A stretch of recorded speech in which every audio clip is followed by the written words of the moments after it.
Le 3 mai 2019 était l'un de ces jours qui semblaient tout simplement maudits, surtout pour les pilotes du vol 293 de Miami Air International.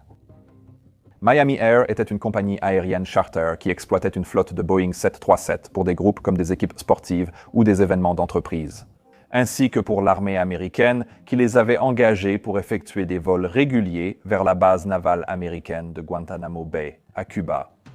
De nombreux membres du personnel de la base, leurs familles, des entrepreneurs civils, des avocats de détenus et d'autres visiteurs de Guantanamo comptaient sur ces vols pour se rendre sur cette base isolée et en repartir. Mais les vols n'étaient pas toujours fiables. Et ce jour-là en particulier, les choses allaient mal dès le début. Le commandant de bord, qui avait été programmé pour assurer le commandement de ce vol, avait 55 ans et comptait environ 7500 heures de vol au total, dont 2200 sur le Boeing 737. Il avait déménagé d'Argentine aux États-Unis au milieu de sa carrière et avait donc été obligé de repasser toutes ses qualifications. Mais il avait réussi à le faire sans aucun problème et avait tout réussi. Aujourd'hui, des années plus tard, il avait gravi les échelons chez Miami Air, devenant instructeur au sol et sur simulateur, examinateur en ligne et même inspecteur désigné par la FAA pour les équipages, ce qui lui permettait de faire passer des examens de certification de pilote au nom de l'autorité. Mais le copilote avec qui il allait partager le cockpit ce jour-là était beaucoup moins expérimenté. Il avait 47 ans et venait également d'Argentine avec un parcours similaire à celui du commandant de bord.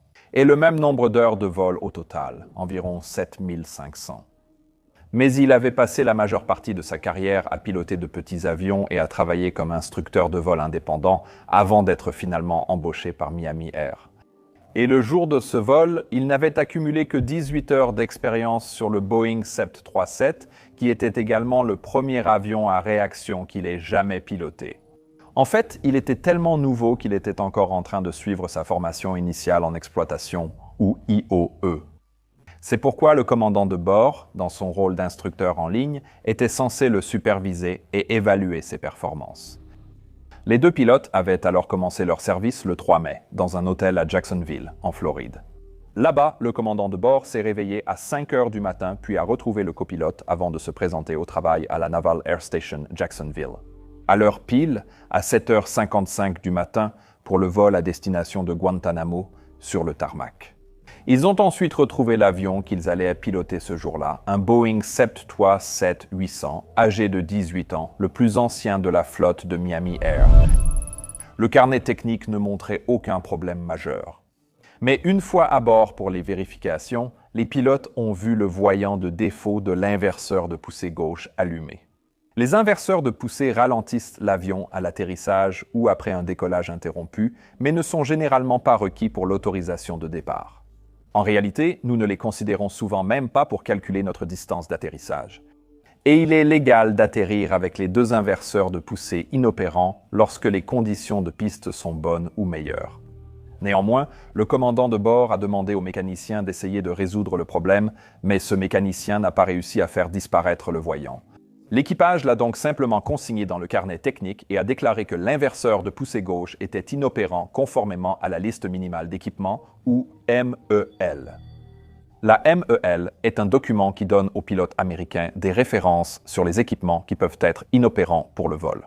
Et quelle procédure spéciale, le cas échéant, nous devons suivre. Après avoir terminé les vérifications pré-vol et examiné les documents de dispatch ainsi que la météo, les pilotes ont enfin effectué le pushback. Mais ils n'ont pas été très loin avant qu'une nouvelle panne n'apparaisse pendant le trajet vers la piste. Et alors qu'ils avaient déjà reçu leur autorisation de décollage, les deux conduits de climatisation ont soudainement perdu de la pression l'un après l'autre, indiquant une perte d'air de prélèvement provenant des moteurs. Désormais, sans pression d'air de prélèvement pour les groupes de climatisation, ils ne pourraient ni contrôler la température à l'intérieur de l'avion, ni le pressuriser normalement. Le commandant de bord a donc choisi de revenir au point de stationnement pour résoudre le problème. Encore une fois, les mécaniciens n'ont pas résolu le problème. Le commandant de bord a alors signalé l'inopérance des deux systèmes d'air de prélèvement et suivi la procédure. Dans les listes d'équipements minimaux pour un vol sans air de prélèvement moteur, cela nécessitait l'utilisation du groupe auxiliaire de puissance à l'arrière. Le groupe auxiliaire de puissance devait fournir la pression d'air à l'un des deux packs de conditionnement d'air. Le groupe auxiliaire de puissance n'est généralement pas employé en vol et fournissait de la pression d'air de prélèvement uniquement jusqu'à 17 000 pieds. L'équipage devait donc maintenant redéposer leur plan de vol pour cette altitude et évidemment recalculer leur consommation de carburant.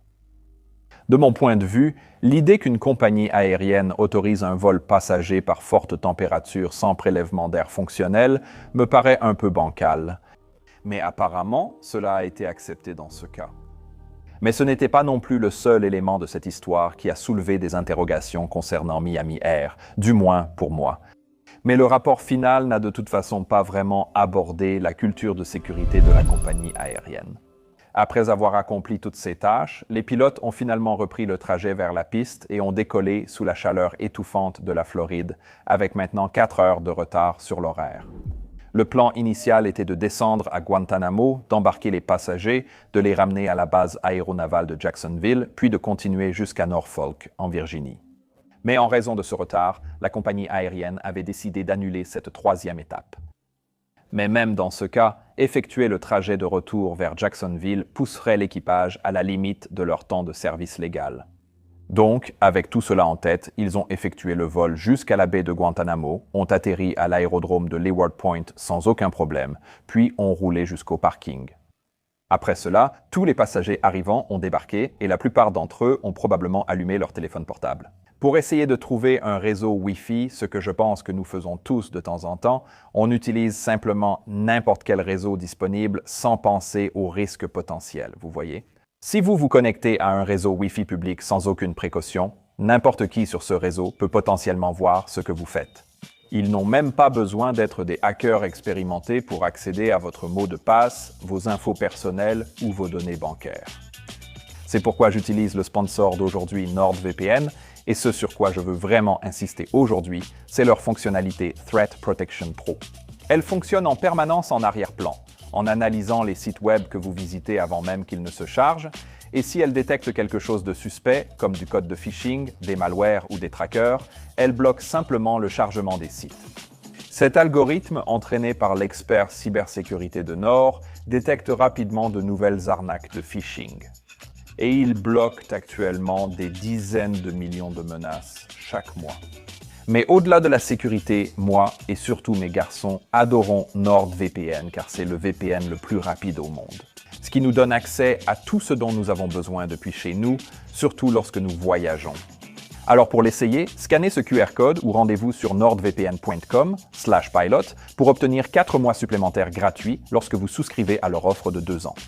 Et n'oubliez pas, ils offrent toujours une garantie de remboursement de 30 jours, donc vous ne perdez rien à les essayer. Merci NordVPN. Revenons maintenant à l'avion qui est stationné là-bas sur l'aire de trafic. À Guantanamo, 136 passagers sont ensuite montés à bord du 737, ce qui, en plus des 2 pilotes, des 4 agents de bord et d'un mécanicien, portait le nombre total d'occupants à 143. Aucune maintenance supplémentaire n'a été faite à Guantanamo, donc le vol retour devait aussi croiser à 17 000 pieds. Avec l'APU alimentant un seul groupe de conditionnement d'air, mais sous cette chaleur caribéenne, avec un seul groupe en fonctionnement, le système de climatisation n'arrivait plus à suivre la demande. Les passagers et l'équipage se retrouvaient donc à suffoquer dans la cabine, trempés de sueur. Les pilotes ont revu les documents de préparation du vol qui annonçaient des conditions majoritairement dégagées sur le trajet. Il était aussi précisé que des orages étaient attendus près de Jacksonville. C'était un désagrément de plus, mais normal en Floride à cette saison. Néanmoins, le commandant de bord a décidé qu'il serait le pilote en fonction pour ce tronçon en raison de ces mauvaises conditions météorologiques prévues. Et, compte tenu de la faible expérience du copilote, ce qui me paraît tout à fait logique, mais souvenez-vous, le rôle du pilote surveillant peut être tout aussi important que celui qui est effectivement aux commandes. Le soir approchant, le commandant a roulé vers la piste. Le vol Miami Air 293 s'est dirigé vers la piste à Leeward Point, a poussé les manettes de poussée vers l'avant et a commencé à accélérer pour le décollage. Toujours avec 4 heures de retard sur le planning, maintenant, avec un inverseur de poussée en panne et une cabine remplie de passagers misérables et en sueur. C'était probablement l'un de ces jours où les pilotes espéraient simplement que la journée se termine, mais malheureusement, le pire restait à venir. Pour comprendre le danger qui commençait à se développer, Nous devons parler de la façon dont la performance à l'atterrissage est calculée, surtout dans des conditions météorologiques défavorables comme celles prévues à Jacksonville cette nuit-là. Vous voyez, lorsque les pilotes ou les répartiteurs calculent la performance à l'atterrissage, ils doivent utiliser les conditions prévues. Et ensuite, choisir une piste qui offre une marge de sécurité appropriée au-dessus du minimum requis pour réellement s'arrêter. Les facteurs que nous devons prendre en compte incluent si la piste est sèche, mouillée ou contaminée. Si des systèmes de freinage sont inopérants, si nous prévoyons d'utiliser les freins automatiques ou manuels, s'il y a du vent de face ou du vent arrière. La vitesse d'atterrissage prévue, ainsi que, bien sûr, le poids de l'avion chez Miami Air, comme dans la plupart des compagnies aériennes américaines. À l'époque, les régulateurs avaient calculé la performance d'atterrissage prévue pour le vol 293 avant même qu'il ne décolle, en utilisant tous les facteurs que je viens de mentionner, plus l'inverseur de poussée inopérant. Et ils avaient conclu que la piste soit mouillée ou sèche, le vol disposerait de suffisamment de pistes pour s'arrêter en toute sécurité à destination. Avec environ 8000 pieds de long, soit 2430 mètres, la piste principale 10-28 de la base aéronavale de Jacksonville était parfaitement adaptée à un 737 dans la plupart des conditions. Mais comment exactement les répartiteurs prenaient-ils en compte la possibilité d'une piste mouillée? Eh bien, Miami Air utilisait deux échelles différentes pour mesurer l'efficacité du freinage. Tout d'abord, une échelle numérique également utilisée dans les NOTAM et autres mises à jour officielles, qui allait de 0, signifiant aucune efficacité de freinage, à 6, signifiant une efficacité parfaite. Et, deuxièmement, les pilotes rapportaient l'efficacité du freinage en utilisant les termes excellent, bon, moyen ou modéré, faible et nul. Lorsqu'on rapprochait ces échelles, une bonne efficacité de freinage correspondait à 5 sur cette échelle numérique. Et la procédure chez Miami Air consistait à supposer que l'efficacité du freinage sur une piste sèche était excellente, soit 6, tandis que sur une piste mouillée, elle était bonne, soit 5. Par conséquent, compte tenu des orages qui étaient prévus à Jacksonville, l'agent d'exploitation avait retenu une efficacité de freinage de 5, prévoyant que la piste puisse être mouillée. Et avec cela, tout fonctionnait encore bien, puisque les pilotes pouvaient effectuer eux-mêmes le calcul réel de l'atterrissage à l'aide de l'outil de performance embarqué ou OPT. Miami Air ne leur demandait de le faire que s'ils passaient sur une piste plus courte, si la configuration d'atterrissage prévue changeait ou si les conditions de piste se dégradaient. Par exemple, si de fortes pluies ou de la neige arrivaient sur l'aérodrome. Mais ce nouveau calcul pouvait aussi être omis si toutes les conditions suivantes étaient réunies. La piste faisait plus de 7000 pieds de long. L'altitude de l'aéroport était inférieure à 3000 pieds. Tout vent arrière était inférieur à 5 nœuds. La température était inférieure à 40 degrés Celsius. L'efficacité du freinage était signalée comme bonne ou excellente, au moins un inverseur de poussée fonctionnait et le freinage manuel maximal était utilisé. Si l'une de ces conditions n'était pas remplie et que les conditions s'étaient détériorées, alors les pilotes devaient recalculer leur performance à l'atterrissage à l'aide de cet outil, au moins avant l'atterrissage. Souvenez-vous de cela, car cela va devenir très important. Après avoir atteint leur altitude de croisière de 17 000 pieds, le vol 293 a poursuivi sans incident vers le nord-ouest, au-dessus des Bahamas, vers la Floride. La phase de croisière s'est déroulée aussi normalement que possible compte tenu des circonstances, du moins jusqu'à 30 minutes avant l'atterrissage, lorsque des orages ont commencé à se former sur leur trajectoire, les obligeant à demander plusieurs déviations météorologiques pour les contourner. Le commandant a rapidement contacté les répartiteurs de Miami pour obtenir les dernières infos météo à la base aéronavale. Jacksonville, qui à ce moment-là indiquait un vent venant du 120 degrés à 4 nœuds, une visibilité de 10 miles et des cumulonimbus ou nuages d'orage au sud et à l'ouest de l'aérodrome. À ce moment, ces conditions paraissaient normales. Le commandant de bord a donc informé le copilote d'une approche AirNav basée sur le GPS vers la piste 10, ce qui leur permettrait d'atterrir avec un peu de vent de face. Jusqu'ici, tout va bien. Mais ensuite, à 21h22, pendant la descente vers 13 000 pieds, le contrôleur d'approche de Jacksonville est revenu à la radio pour leur annoncer qu'il pouvait désormais utiliser la piste opposée, la 28, et aussi qu'il y avait désormais des précipitations modérées à fortes sur la trajectoire finale d'approche de cette piste. Il les a ensuite informés que ce changement de piste avait eu lieu parce que le vent venait désormais du cap 350 degrés. Au lieu de cela, il avait changé de direction au cours des quelques minutes précédentes. Le commandant de bord a alors baissé les yeux vers son radar météo et a dit « Il y a une chance, je pense que ça a l'air bien mieux en venant de la piste 10. Mais le contrôleur aérien a répondu qu'il voyait également des précipitations modérées à fortes se former sur la piste 10. Et cela commence à environ 5 miles en finale en approche de l'aéroport maintenant. Sur ces bases, le commandant de bord a décidé de se préparer et de refaire le briefing pour l'approche piste 28. L'approche de Jacksonville les a ensuite autorisés à descendre à 5000 pieds. Mais le contrôleur aérien a également ajouté que, selon la tour de la marine, les deux pistes semblaient en mauvais état, avec des précipitations modérées à fortes à l'est et à l'ouest de l'aéroport. Il a ensuite demandé au commandant de bord s'il souhaitait toujours poursuivre l'approche AirNav sur la piste 28 ou non. Le commandant de bord a répondu qu'il préférait la piste qui semblait la meilleure. Le contrôleur aérien a donc simplement continué à guider le vol 293 pour l'approche AirNav sur la piste 28. À ce moment, le copilote a configuré le système de gestion de vol pour la piste 28. Avant de finir le briefing, le contrôleur d'approche a annoncé que la pluie se déplaçait vers l'est sur l'aéroport, plaçant plus de la tempête sur l'approche de la piste 28. Il voulait donc maintenant savoir si l'équipage préférait toujours la piste 10. Après tout, le commandant de bord a réfléchi un instant puis a décidé que oui, il la préférait. Ils sont donc revenus à leur plan initial qu'ils avaient déjà briefé et le contrôleur a commencé à les diriger vers cette approche à la place. Je dois préciser ici que c'est assez typique pour les vols dans ce genre de conditions météorologiques. Les orages ont tendance à se déplacer très rapidement et peuvent parfois changer de direction.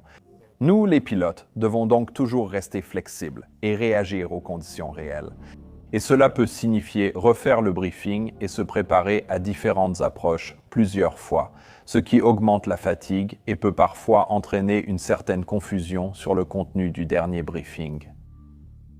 À 21h37, le vol 293 était positionné à 7 miles du point d'approche final et sur le cap d'approche final. Le contrôleur leur a donc donné l'autorisation d'effectuer l'approche et leur a également demandé de contacter la tour de la base aéronavale de Jacksonville. Après avoir établi le contact, le contrôleur radar d'arrivée à la tour de la marine a informé les pilotes qu'ils bénéficieraient d'une surveillance radar d'approche de précision, un type de surveillance radar avancée que nous ne recevons normalement pas dans le monde civil. En plus de cela, le contrôleur a également rappelé à l'équipage la procédure de remise de gaz, et il les a avertis que le câble d'arrêt de piste courte était installé sur la piste 10. Cela ne signifiait pas grand-chose pour ces pilotes, car le 737 n'utilise pas ce dispositif. Mais chaque fois qu'ils sont présents, les contrôleurs militaires en informent toujours, et ils peuvent provoquer une petite secousse lorsqu'on les franchit. J'ai moi-même déjà volé vers des terrains comme ça à plusieurs reprises, donc je sais de quoi il s'agit. Pendant les premières minutes, cette approche semblait parfaitement normale, mais l'était-elle vraiment ? À ce stade, une grande zone rouge était probablement visible sur le radar météo dans le cockpit, stationné directement au-dessus de l'aéroport, et en fait au-dessus de presque toute la ville de Jacksonville. Je dis probablement ici car cela n'a pas été mentionné spécifiquement dans le rapport, mais cela figurait sur l'impression radar de la zone à ce moment-là. Les directives de la FAA et notre propre formation indiquent clairement que les pilotes ne doivent pas tenter une approche aussi proche d'un orage. Et cela parce que ces orages peuvent contenir une grande variété de phénomènes dangereux, y compris non seulement la foudre, mais aussi de puissants cisaillements de vent, des turbulences extrêmes, de la grêle et des pluies vraiment intenses. Donc, dans ce type de circonstances, il vaut toujours mieux patienter un moment et laisser passer l'orage jusqu'à ce que toute zone rouge soit à au moins 3 miles ou plus de l'aéroport. Et si cela n'est pas possible, eh bien alors nous devrions simplement nous dérouter à la place. Mais j'ai aussi vu des vols atterrir dans ce genre de conditions, et d'après ce que je comprends, cela a surtout été un problème aux États-Unis, où les orages très fréquents sont peut-être un peu plus courants qu'ici en Europe. Mais aussi, même si ce rapport final n'indique pas vraiment quelle était la politique de Miami Air concernant l'approche à proximité des orages, la position de la FAA était clairement qu'il ne fallait plus tenter cela désormais. Ces pilotes étaient probablement habitués à rencontrer des orages, étant donné la région dans laquelle ils volaient. Et en plus de cela, ils approchaient maintenant de la limite de leur temps de service. À la fin d'une journée longue et épuisante où tant de choses avaient déjà mal tourné. Il y aurait donc probablement eu un fort désir de simplement se poser au sol et d'en finir. Ce sentiment, que j'appelle souvent le syndrome du « il faut absolument y arriver », est un signe que vous pourriez être amené à prendre de très mauvaises décisions, comme atterrir en plein orage par exemple. Donc, si jamais vous vous surprenez à ressentir cela, eh bien, prenez une grande inspiration et réalisez que ce sentiment en lui-même est une menace à prendre en compte. Mais il s'avère que ce n'était pas le seul problème ici. Un autre souci était que pendant que le vol 293 s'alignait pour son approche, une pluie torrentielle s'abattait désormais sur l'aérodrome, atteignant un taux impressionnant de plus de 6 cm par heure. Et pour aggraver les choses, la piste 1028 de la base aéronavale de Jacksonville n'était pas rainurée, ce qui permet normalement d'évacuer l'eau vers les bords et de créer une surface sèche pour l'adhérence des pneus. Or, pendant ce type de forte pluie, les pistes non rainurées sont donc plus sujettes aux inondations, car l'eau s'accumule uniformément sur toute la surface et ne peut pas s'évacuer aussi rapidement. Mais cela soulève évidemment aussi la question suivante. Si un orage déversait de fortes pluies sur une piste non rainurée, les pilotes devaient-ils quand même supposer que l'efficacité du freinage était bonne? Il s'avère que des années avant le vol 293, la FAA avait déjà constaté plusieurs accidents de sortie de piste impliquant des avions ayant des problèmes de freinage sur des pistes mouillées. C'était de 30 à 40% pire que ce qui avait été théoriquement anticipé. Une variété de facteurs étaient présents dans ces accidents, mais les plus courants étaient des précipitations actives, une texture de piste lisse et un manque de drainage adéquat. En conséquence, en 2015, la FAA avait publié une alerte de sécurité pour les opérateurs, ou SAFO, exhortant les compagnies aériennes américaines à atténuer ce risque, en demandant aux pilotes et aux régulateurs de vol de supposer que l'efficacité du freinage serait au mieux moyenne ou passable lorsque la piste était mouillée après une forte averse, au lieu de supposer simplement une bonne efficacité de freinage. Cela a conduit à l'application d'un important facteur de sécurité à la distance d'arrêt calculée, ce qui pouvait en réalité inciter les pilotes à ne pas atterrir sur une piste relativement courte dans ce type de conditions. C'était une bonne chose car, comme je l'ai dit, les orages bougent vite, donc attendre quelques tours suffit généralement pour que la pluie cesse. Et pour permettre peut-être quelques minutes à l'eau de s'écouler, réduisant ainsi le risque. Mais le problème ici, c'est que lorsque la FAA a publié cette directive en 2015, Miami Air ne l'avait pas intégrée dans son programme de formation ni dans ses procédures opérationnelles standards. Donc, en 2019, lorsque ce vol a eu lieu, Miami Air disait encore à ses pilotes de supposer que l'adhérence était bonne si la piste était simplement mouillée, même après de fortes pluies. En même temps, il faut aussi mentionner que la définition de la FAA d'une piste mouillée allait de 25% de la surface recouverte d'un peu d'humidité jusqu'à 100% de la surface recouverte de jusqu'à 3 mm d'eau stagnante, ce qui représente évidemment une très large plage avec d'énormes différences d'efficacité de freinage. Tout ce qui dépasse 3 mm d'eau stagnante signifiait que la piste devait être considérée comme inondée ou contaminée, ce qui correspondait à une efficacité de freinage allant de moyenne à nulle, mais sans aucun rapport d'efficacité de freinage provenant d'autres pilotes ou du contrôle aérien. Il n'existait pas de méthode réellement fiable pour que les pilotes puissent déterminer si la piste était mouillée ou inondée, sauf en observant visuellement la présence d'eau stagnante sur la piste, ce qui pouvait s'avérer difficile. Et pour aggraver les choses, une profondeur d'eau inférieure à 3 mm ne signifie pas automatiquement que l'efficacité de freinage n'est pas mauvaise ou nulle. En fait, une profondeur d'eau légèrement inférieure à 3 mm suffit largement à provoquer un phénomène appelé aquaplanage visqueux. Le type d'aquaplanage le plus connu est l'aquaplanage dynamique, où les roues sont soulevées de la surface et reposent sur un mince coussin d'eau. Et cela se produit généralement à grande vitesse, dans des profondeurs d'eau plus importantes, lorsque la force générée par la résistance de l'eau dépasse le poids de l'avion, empêchant ainsi les pneus de toucher réellement le sol. Mais l'aquaplanage visqueux, en revanche, peut se produire avec une couche d'eau très fine, tant que la surface de la piste est lisse en raison de l'effet lubrifiant de l'eau. En gros, c'est comme glisser sur une flaque d'eau dans votre cuisine. Cela signifie également qu'une grande vitesse n'est pas nécessaire pour provoquer l'aquaplanage visqueux. En fait, cela peut même se produire pendant le roulage, mais une vitesse élevée aggrave certainement la situation. Donc, en gardant tout cela à l'esprit, examinons à nouveau la situation à laquelle étaient confrontés les pilotes du vol 293. Personne d'autre n'avait atterri à NAS Jacksonville depuis le début de la tempête, donc il n'y avait aucun rapport pilote à jour concernant l'efficacité du freinage. Bien que les contrôleurs aient signalé de fortes pluies et qu'une cellule rouge soit visible au-dessus de l'aéroport sur le radar. Des calculs ont montré plus tard que sur cette piste non rainurée, et avec les taux de précipitation observés lors de l'approche du vol 293, il pouvait y avoir près de 3 mm d'eau stagnante à la surface. Donc, pas tout à fait assez pour la qualifier d'inondée, mais suffisamment mouillée pour dégrader l'efficacité du freinage ou provoquer un aquaplanage visqueux.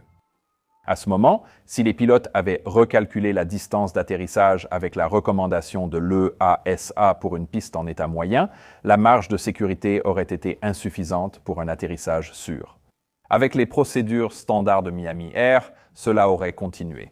Si le freinage était efficace, leur calculateur aurait indiqué que l'atterrissage était sûr.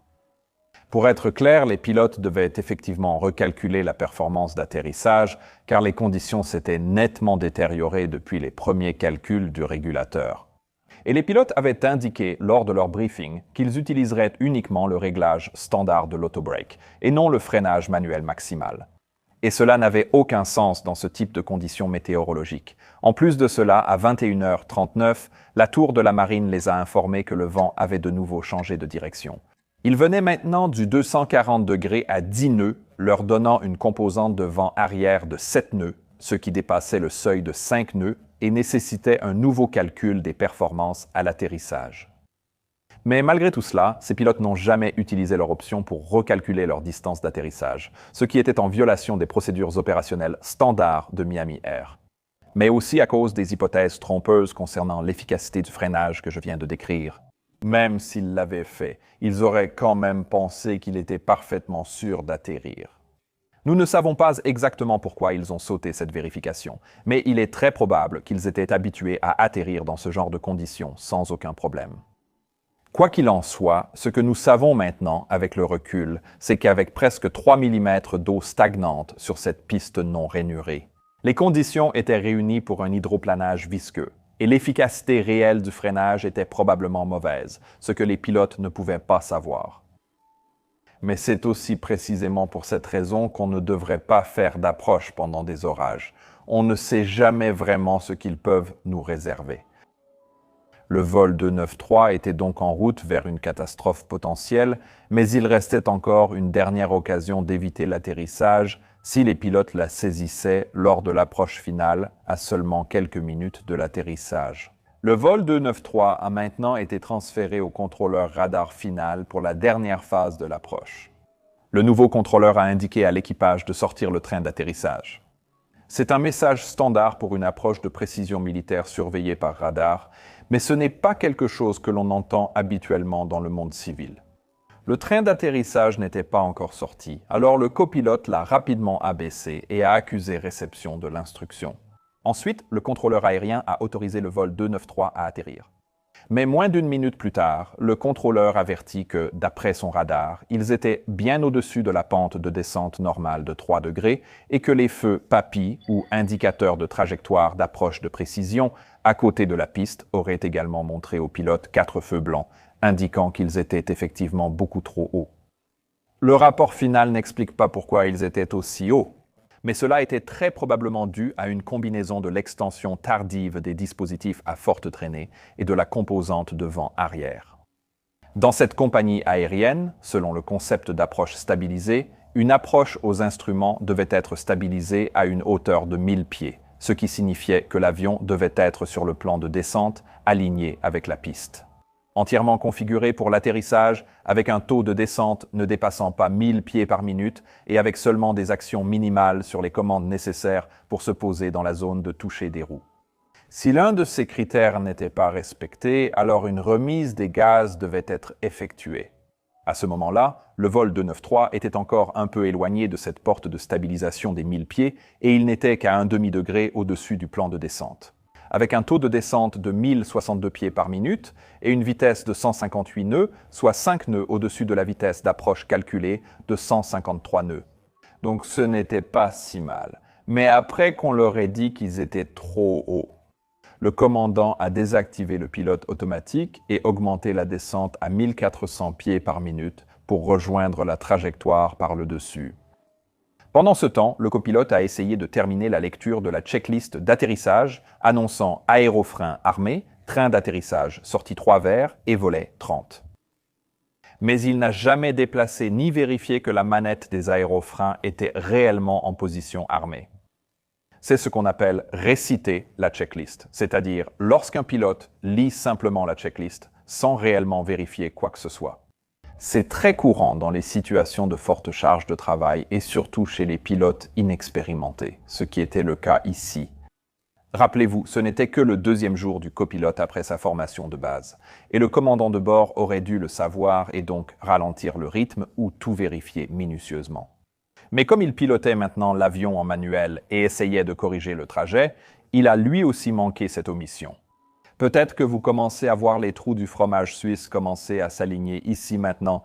Les aérofreins doivent être armés pour se déployer automatiquement à l'atterrissage et perturber la portance. Toute portance encore produite par les ailes est ainsi détruite, ce qui force le poids de l'avion à reposer sur ses roues pour augmenter l'efficacité des freins. Mais ce système n'était alors pas armé. De fortes pluies continuaient de s'abattre sur l'avion et les essuie-glaces devaient donc être réglés à leur vitesse maximale pour que le pilote ne perde pas de vue les feux de la piste à travers l'averse. Quelques secondes plus tard, la porte de stabilisation approchait. Le commandant de bord a réduit leur taux de descente, le diminuant jusqu'à la limite maximale autorisée de 1000 pieds par minute, tandis que leur vitesse diminuait jusqu'à la valeur cible de 153 nœuds. Mais il s'est avéré que cela n'était pas tout à fait suffisant. Les feux papy montraient toujours 3 lumières blanches, indiquant qu'ils étaient encore légèrement trop hauts. Mais si le commandant de bord pensait qu'il pouvait corriger cela et stabiliser complètement l'approche, il se trompait, car la situation allait maintenant empirer. Au lieu de cela, alors que l'avion descendait en dessous de 1000 pieds, aucun des deux pilotes n'a annoncé si l'approche était stable ou non. Mais dans les secondes suivantes, le commandant a continué à piquer du nez pour retrouver la trajectoire de descente. Mais avec le vent arrière qu'ils avaient maintenant, cela signifiait simplement qu'il n'y avait pas assez de traînée pour maintenir la vitesse sous contrôle, donc la vitesse a alors augmenté rapidement, atteignant 170 nœuds, ce qui était bien au-dessus de la cible. En plus de cela, cette augmentation de vitesse, peut-être combinée à un peu plus de turbulence, les a également poussés encore plus au-dessus de la trajectoire de descente. Et à 21h41 et 9 secondes, ils étaient à nouveau tellement au-dessus des feux papy que ceux-ci affichaient 4 lumières blanches, et cela resterait ainsi jusqu'à la toute fin. Cela signifiait que cette approche était désormais clairement non stabilisée, et c'était le devoir du copilote de le signaler, et au commandant de bord d'exécuter une remise de gaz. Mais aucune de ces choses ne s'est produite. Lors de leurs entretiens ultérieurs avec le NTSB, aucun pilote n'a signalé se souvenir de quelque chose d'anormal concernant l'approche. Ce qui, à mon avis, soulève d'autres questions quant à savoir si Miami Air appliquait réellement le respect du concept d'approche stabilisée. Mais des calculs ultérieurs ont révélé que même si l'approche avait été exécutée parfaitement, l'efficacité du freinage sur la surface non rainurée et recouverte d'eau était à ce stade si mauvaise qu'il aurait de toute façon été impossible d'arrêter l'avion sur la piste disponible. Et même si les pilotes ne pouvaient pas le savoir, ce qui s'est passé ensuite aurait tout de même pu être évité. S'ils avaient suivi les procédures opérationnelles standards, comme effectuer une remise de gaz lorsque l'approche devenait manifestement non stabilisée. S'ils avaient fait cela, le temps nécessaire pour revenir pour une autre approche aurait suffi. La majeure partie de l'eau se serait probablement écoulée alors que le vol descendait les 500 derniers pieds. Les pilotes se sont alors retrouvés à lutter pour rester sur la route. L'avion a commencé à dériver brusquement vers la droite, et le commandant de bord a corrigé. Quelques secondes plus tard, le système d'alerte a annoncé « taux de descente », ce qui signifiait qu'il descendait maintenant trop rapidement, trop près du sol.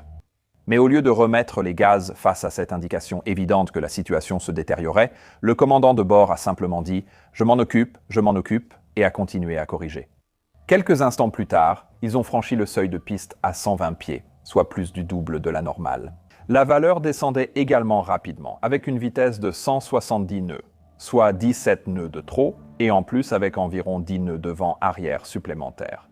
Le commandant a visé la zone de posée mais l'a manqué, atterrissant 24 mètres plus loin, soit 483 mètres après le début d'une piste de 2400 mètres. Il a ensuite déployé leur unique inverseur de poussée opérationnel et les autobrakes se sont rapidement activés. Mais les spoilers ne se sont pas déployés immédiatement car le copilote avait oublié de les armer, ce qui a considérablement réduit l'efficacité du freinage. Après environ 3 ou 4 secondes, une fonction de sécurité a détecté que l'avion était maintenant au sol, avec les roues en rotation et un inverseur de poussée sélectionné.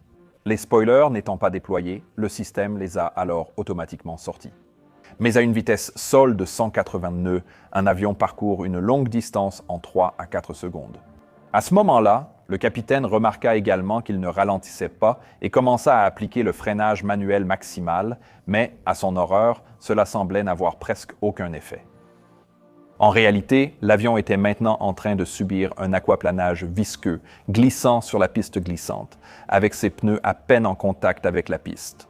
Et dans de telles situations, le système anti-dérapage de l'avion s'active et réduit la pression de freinage pour éviter que les roues ne dérapent. Donc, peu importe à quel point il appuyait sur les freins, il ne fonctionnait tout simplement pas. Parallèlement, la poussée asymétrique du seul inverseur actif risquait de les entraîner à droite, forçant le commandant à corriger avec la gouverne de direction. Cela a créé une boucle de rétroaction, l'avion dérivant dangereusement à gauche puis à droite, et ainsi de suite. À ce moment-là, l'avion ralentissait à peine et approchait de la fin de la piste à une vitesse terrifiante de près de 100 nœuds, soit 180 km/h. À présent, réalisant qu'ils allaient s'écraser, les pilotes se sont mis à crier, mais il n'y avait vraiment rien qu'ils pouvaient faire. À 21h42 et 10 secondes, le vol 293 a glissé hors de l'extrémité de la piste 1-0 à une vitesse d'environ 80 nœuds. Il a ensuite continué sur plus de 350 mètres à travers l'herbe avant de heurter une digue au bord de la rivière St. John. Cet impact a arraché le train d'atterrissage avec une secousse violente, puis l'avion a basculé par-dessus le bord et a plongé dans l'eau. Il a violemment heurté le fond peu profond et boueux avant de s'immobiliser brusquement à seulement quelques mètres du rivage. Cet impact violent avait causé des blessures légères à plusieurs personnes à bord, mais les 143 passagers et membres d'équipage avaient tous survécu à l'accident sans blessures graves. La rivière était si peu profonde à cet endroit que l'eau n'atteignait même pas le niveau du plancher de la cabine, sauf dans les 2 dernières rangées. Il n'y avait donc aucun risque réel de noyade.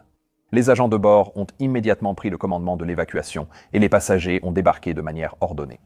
Les passagers ont grimpé sur les ailes et dans les radeaux de sauvetage que l'équipage avait gonflés, puis ces radeaux ont été tirés jusqu'à la rive par les pompiers intervenants. Après avoir vérifié 2 fois la cabine pour s'assurer que personne n'avait été assommé, le commandant de bord a été la dernière personne à quitter l'appareil.